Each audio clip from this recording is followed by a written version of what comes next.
طبعا هذا المكان من الداخل، الشباب الموجودين، مكان من الداخل، طبعا الشباب موجودين.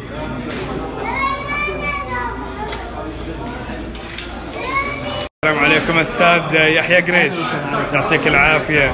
طبعا جربت المذاق الليله، كيف شفته؟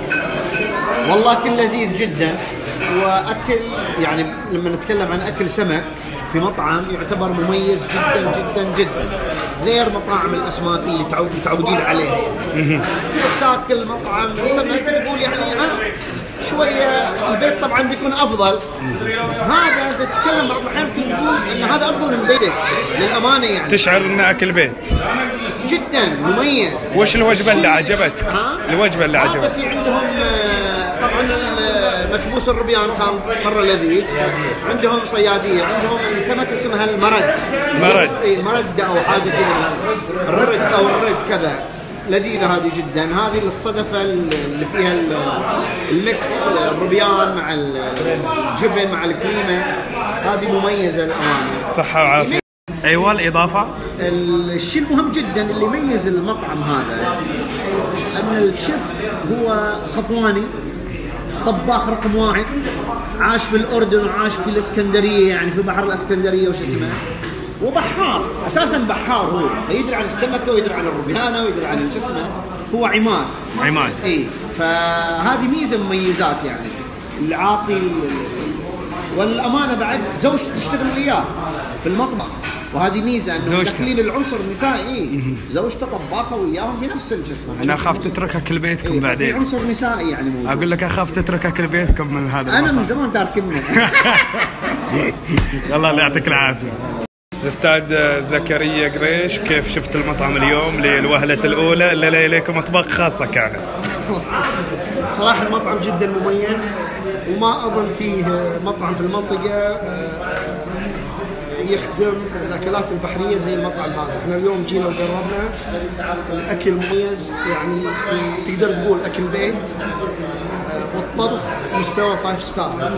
انا بتقييمي لك طبخ وجوده. طبعا انت زرت العديد من المطاعم على مستوى المنطقه وخارج على مستوى المنطقه، سواء في الدمام او في الخضر او في بحرين، حتى برا، يعني برا المملكه. نعم صراحه اكل جدا مميز، واللي يميزه انه نفس السمك والربيان فريش، والسبب يعني طباخ كون انه في الاساس بحار يعني. نعم، ويعرف للسمك ويعرف كيف يختار السمك الكويسه، الربيان الكويسة. شنو اللي عجبك؟ خبرنا وش الاطباق اللي عجبتك عشان لما نجي الشخص بكره ان شاء الله او الايام الجايه. بشكل عام كله ممتاز، بس اللي عجبني في طبخه او سمك سمى الرده، هذا مشوي، يبدو مشوي على الفحم، وجدا مميز. حتى المقبلات على فكره عندهم طحينيه، يعني مش بابا غنوج، لا طحينيه، وفي بابا غنوج طعمه جديد بالنسبه لي. انا اول مره اكل مقبلات بالشكل هذا. بكره موجود ان شاء الله؟ بكره ان شاء الله موجود. يعطيك العافيه. الله يعافيك.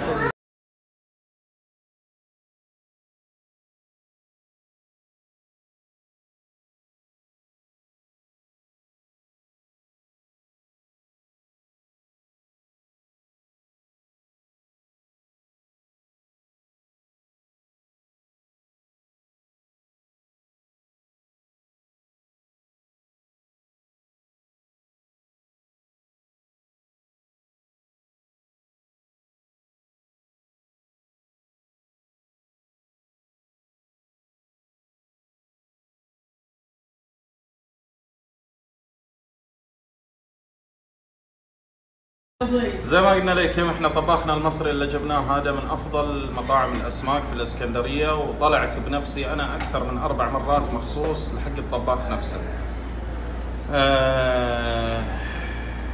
بعد نقول لكم ان تقريبا يعني اشتهرت انا بين اهل بلدي طبخ الاسماك، بالطبخ الشعبي، بكل حاجه. يعني صار لي على قولتهم هم اللي رفعوني، مو انا اللي رافع نفسي، بالعكس ذوقهم وطعمهم ومدحهم الي هو اللي قاعد يرفعني وينجحني ووصلني لهالمستوى، وان شاء الله اقدر اقدم الشيء اللي تتمنوه افضل يا رب. يقولون زوجتك معك داخل المطبخ؟ اكيد صحيح؟ ما استغني عنها، هي راس المال.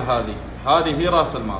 يعطيكم العافيه وموفقين. يعافيك ربي، توفيق للجميع ان شاء الله دائما. طبعا هذا الشيف عماد، اهلا وسهلا. يعطيك العافيه. يعافيك ربي ويخليك. عطنا كيف المطعم، وش عندكم المطعم؟ والله المطعم عندنا كل شيء اسماك بحريه.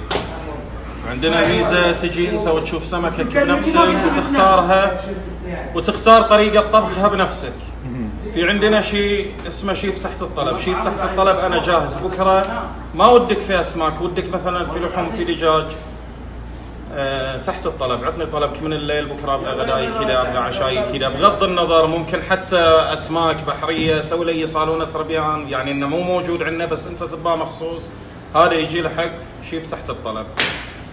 اسماك كل مطعمنا كامل اسماك، اسماكنا كلها فريش. انا اساسا قبل اني طباخ شغال صياد سمك الي اكثر من 13 سنه. هوايه الطبخ هذه اخذتها عن ابوي.